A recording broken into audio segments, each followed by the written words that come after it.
We are now 2 days removed from Election Day, and this morning we still do not have a decided winner for President of the United States. Joining me now to discuss the latest developments is Stephen Webster, Assistant Professor of Political Science at IU. Good morning to you, Stephen. Good morning. Hey, there are still several key states in play, and I know if you went to bed on election night, you thought one thing maybe, you woke up, you thought one thing, and maybe this morning you thought a different thing. Where do things stand now? Yeah, so the race is, constantly changing. What we've seen is that the leads that President Donald Trump had in some of these key swing states have really narrowed over the past couple of days. This is particularly true in Pennsylvania, as more votes are being counted in the Philadelphia area. And we're seeing a similar trend actually in Georgia, where more ballots are being counted in the Atlanta metro area. This is an area that Joe Biden is performing well in. And so the state of the race is that it's tightening. Yeah, and meanwhile, some are complaining that the votes are being counted and coming in, but in reality, state legislatures, at least in Michigan, Wisconsin, Pennsylvania, made it that way because they did not allow votes to be counted until Election Day. Did they expect all of a sudden things were going to happen super fast? No, I think states knew this was going to happen. These mail-in ballots take a long time to count, and if by state law you're not allowed to count them until the day of the election, there's just no way this is going to be a quick process. And so I know people are frustrated by this, particularly the president's campaign, but this is entirely expected. I think we're just going to have to continue to be patient to see the final results here.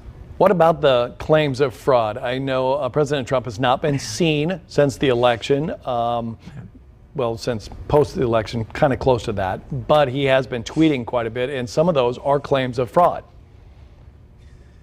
Yeah, this is something that political scientists are not concerned with. The overwhelming majority of research in this area suggests that there's no fraud in terms of these mail-in ballots. The bigger concern is the perception of fraud. And so it's quite dangerous to have the sitting president, espouse this rhetoric saying that there's something fraudulent with the democratic process. By and large, the sort of expert research in this area suggests that there's no fraud here. Now, he has already said that he would take this to the Supreme Court. Can you do that? Do you just go right to the Supreme Court, or do you have to go through the lower courts first? I'm seriously, I do not know. Yeah, so this depends on whether there's multiple court challenges in various states. This is something that the Supreme Court could decide to take up. By and large, it's not a good sign when you're threatening legal action during an election season. This is a sign that things aren't going well for your campaign.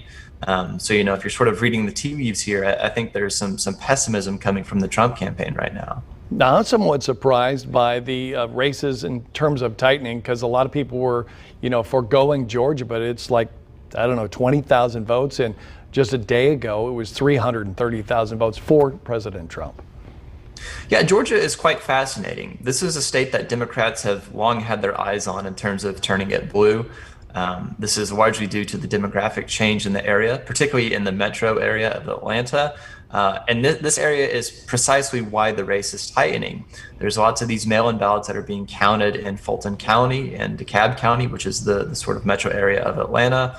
And this is an area that Joe Biden is doing quite well in, especially relative to Hillary Clinton's performance in this area in 2016. And so Georgia really might be a photo finish here in terms of whether Donald Trump or Joe Biden carries its electoral votes.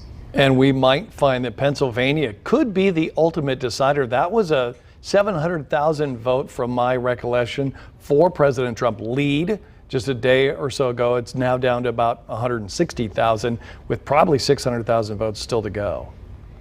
It'd be kind of ironic with all these things that have been changing if it comes down to the state that we all thought it was going to come down to originally.